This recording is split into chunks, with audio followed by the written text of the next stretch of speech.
തെരുവിലിട്ട് പച്ചയ്ക്ക് തീ കൊളുത്തി കൊല്ലണം. എന്റെ അച്ഛൻ ജയിലിൽ കിടക്കുന്നതിന്റെ കാരണം ഇവളുടെ ബുദ്ധിയില്ലാത്ത അഭിനയമാ.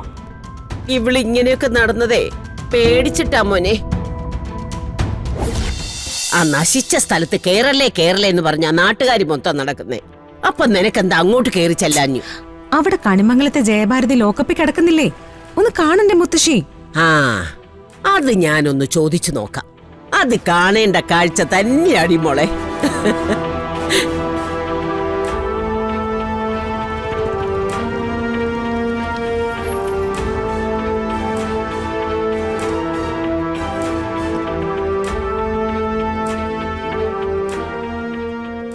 വരുന്നുണ്ട് ഒരു ഗുണമില്ലാത്ത ഒരുത്തൻ.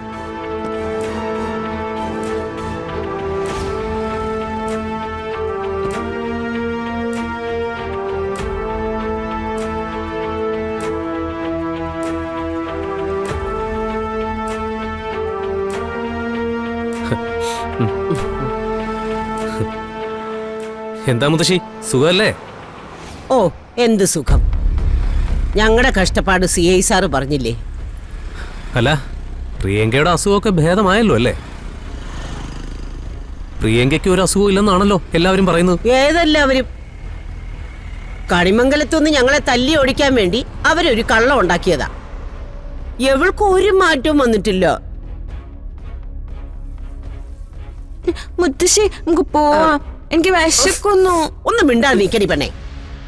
കണ്ടില്ലേ സാറേ, ഇതാ ഇവളുടെ അവസ്ഥ. കഷ്ടം. സാറേ, നമുക്ക് ഇപ്പൊ തന്നെ കണിമംഗലത്തേക്ക് പോകാൻ പറ്റുമോ? വരുന്നോടൊപ്പം കഴിയാൻ അത്രയ്ക്ക് തിടുക്കായോ? അതെ സാറേ. ഞാനേ സുകുമാരിയമ്മയോടല്ല ചോദിച്ചത്, പ്രിയങ്കയോടാ. എന്താ?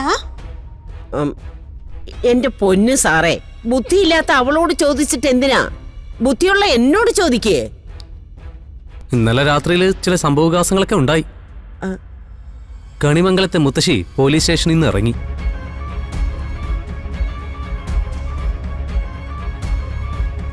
എന്താ സാർ അവളെ വിട്ടോ? സാറിന് നല്ല പ്രഷർ ഉണ്ടായിരുന്നു, വിടാതിരിക്കാൻ നിവൃത്തി ഉണ്ടായിരുന്നില്ല. എന്തോന്ന് സാറേ, പ്രധാനമന്ത്രി വിളിച്ച പറഞ്ഞാൽ പോലും വിട്ടുകൊടുക്കാൻ പാടുണ്ടോ? വിളിച്ചത് എന്റെ മേലുദ്യോഗസ്ഥനും കളക്ടറും വകുപ്പ് മന്ത്രിയൊക്കെയാ. അവർക്ക് അതിനുള്ള പിടിപാടുണ്ട്. ആ, അതുപോലെ വേറൊരു കാര്യം കൂടി സംഭവിച്ചിട്ടുണ്ട്. അതെന്താ? അന്ന് ആ നാടോടി പെൺകുട്ടി കൊല്ലപ്പെട്ടില്ലേ? അന്ന് നാടോടി പെൺകുട്ടിയുടെ സ്ഥാനത്ത് ആദ്യം പ്രിയങ്കയല്ലേ ഉണ്ടായിരുന്നത്? പ്രിയങ്ക അവിടെ നിന്ന് രക്ഷപ്പെടുകയും നാടോടി പെൺകുട്ടി തീയിൽ അകപ്പെടുകയും ചെയ്തത് പ്രിയങ്ക കരുതിക്കൂട്ടി ചെയ്തതാണെന്ന് കോടതി ഒരു നിരീക്ഷണം ഇറക്കിയിട്ടുണ്ട്.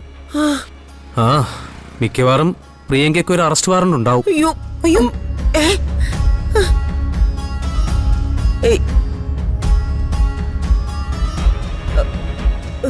എന്തൊക്കെയാ മോനെ നീ പറയുന്നേ? ഇവള് ബുദ്ധിയില്ലാത്ത കൊച്ചല്ലേ? ആ, ബുദ്ധിയുണ്ടോ ഇല്ലയോന്ന് അറസ്റ്റ് ചെയ്യുന്നോണ്ട് പോകുന്നവര് തീരുമാനിക്കും. മിക്കവാറും ക്രൈംബ്രാഞ്ച് ആയിരിക്കും കൊണ്ടുപോകുന്നത്. പിന്നെ അവരുടെ ഭാഗത്തുനിന്ന് ഒരു വിട്ടുവീഴ്ചയും പ്രതീക്ഷിക്കണ്ട. സാറേ, എന്തു വന്നാലും ഞങ്ങളെ രക്ഷിച്ചോളാവുന്ന വാക്ക് പറഞ്ഞത് നിങ്ങൾ രണ്ടുപേരും കൂടല്ലേ? ഇപ്പൊ എന്താ ഈ കേക്കുന്നേ? വരുന്ന സാഹചര്യത്തിനനുസരിച്ച് എന്തെങ്കിലും ചെയ്യാൻ പറ്റൂ. ആ കേസിൽ പ്രിയങ്ക അറസ്റ്റ് ചെയ്യപ്പെട്ടാൽ അതോടെ കാര്യങ്ങളെല്ലാം കൈവിട്ടു പോകും. പിന്നെ വരുണിനെയും രാധികയും ഈ ജന്മത്തൊന്നും ചെയ്യാൻ പറ്റില്ല.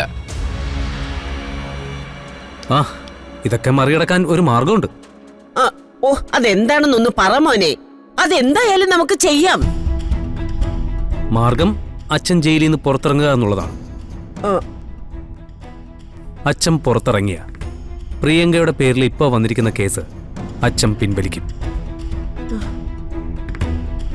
കണിമംഗലം പ്രിയങ്കയ്ക്ക് വേണ്ടി അച്ഛൻ പിടിച്ചെടുക്കും. എന്നാ പിന്നെ അതിന്റെ മാർഗം നോക്ക്. ചന്ദ്രശേഖരൻ പുറത്തിറങ്ങണമെങ്കിൽ കോടതിയിൽ പ്രിയങ്ക മൊഴി കൊടുക്കണം. ബുദ്ധിയില്ലാത്ത പ്രിയങ്ക അല്ല, ബുദ്ധിയുള്ള പ്രിയങ്ക. അതിനെ ഇവക്ക് ബുദ്ധി ഇല്ലല്ലോ സാറേ. ഗൗതം, ഇതെല്ലാം വെച്ച് മതിയാക്കുക. എനിക്കിനി ഒരു സസ്പെൻഷൻ കൂടി ശരിയാവില്ല. തനിക്കിനി ഇവരെ സഹായിക്കുകയോ മുന്നോട്ട് കൊണ്ടുപോയോ എന്ത് വേണോ ചെയ്യാം. ഈ ബുദ്ധിയില്ലാത്തവളെ എന്ത് പറഞ്ഞ് സഹായിക്കാനാണ് സർ? ക്രൈംബ്രാഞ്ചുകാർ കേസ് മുന്നോട്ട് കൊണ്ടുപോട്ടെ. പ്രിയങ്ക അറസ്റ്റ് ചെയ്തോണ്ട് പോട്ടെ. ഹ്, പ്രിയങ്കയ്ക്ക് ബുദ്ധി ഉണ്ടായിരുന്നെങ്കിൽ നമ്മളിപ്പോ ജയിക്കേണ്ടതാ.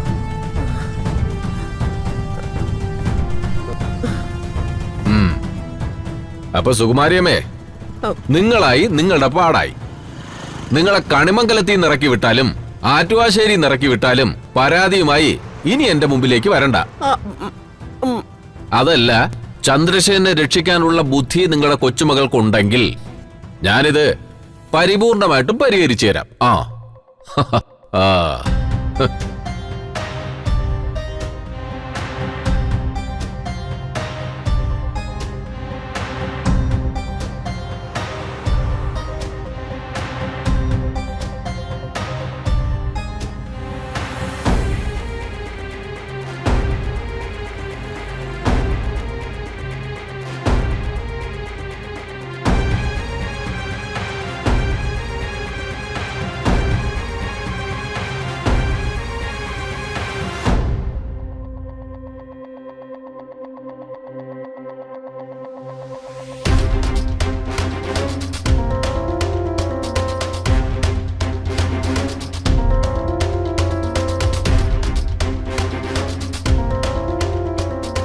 സാറേ, എവള് മൊഴി കൊടുത്ത് ചന്ദ്രശേഖരൻ ഇറങ്ങിയല്ലാതെ വേറെ മാർഗമൊന്നും ഇല്ലല്ലേ? ഇല്ല. എന്നാ ഇവള് മൊഴി കൊടുക്കും സാറേ. അതിനവൾക്ക് ബുദ്ധിയില്ലല്ലോ. ഉണ്ട് സാറേ, അവക്ക് ബുദ്ധിയുണ്ട്. ഞാൻ വിശ്വസിക്കില്ല. തൽക്കാലം കാര്യങ്ങൾ നടക്കാൻ വേണ്ടി ബുദ്ധിയുണ്ടെന്ന് വെറുതെ പറയുന്നതായിരിക്കും. അതെ, ഞാനും വിശ്വസിക്കില്ല. ഇത്രയും നാളും മറ്റുള്ളവരെ പറ്റിച്ചവൾക്ക് ഇപ്പോ ഞങ്ങളെ രണ്ടുപേരെയും പറ്റിക്കാനാണോ ബുദ്ധിമുട്ട്? അയ്യോ എന്റെ പൊന്നു സാറേ, ഞാൻ പറയുന്നത് സത്യമാ. ഇവക്ക് ബുദ്ധി ഉണ്ട്.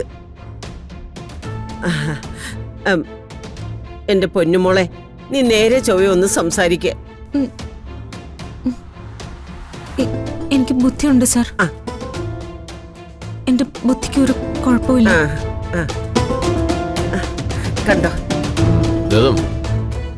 ഇവൾക്ക് അതിബുദ്ധിയാ. സഹായിക്കാൻ കൂടെ നടന്ന നമ്മളെ പോലും ചതിച്ചവളാ ഇവള്. സത്യം പറഞ്ഞ നിങ്ങൾ എന്താ ചെയ്യേണ്ടതെന്നറിയോ? തെരുവിലിട്ട് പച്ചയ്ക്ക് തീ കൊളുത്തി കൊല്ലണം. അയ്യോ, എന്റെ അച്ഛൻ ജയിലിൽ കിടക്കുന്നതിന്റെ കാരണം ഇവളുടെ ബുദ്ധിയില്ലാത്ത അഭിനയമാ. ഇവളിങ്ങനെയൊക്കെ നടന്നതേ പേടിച്ചിട്ടാ മോനെ.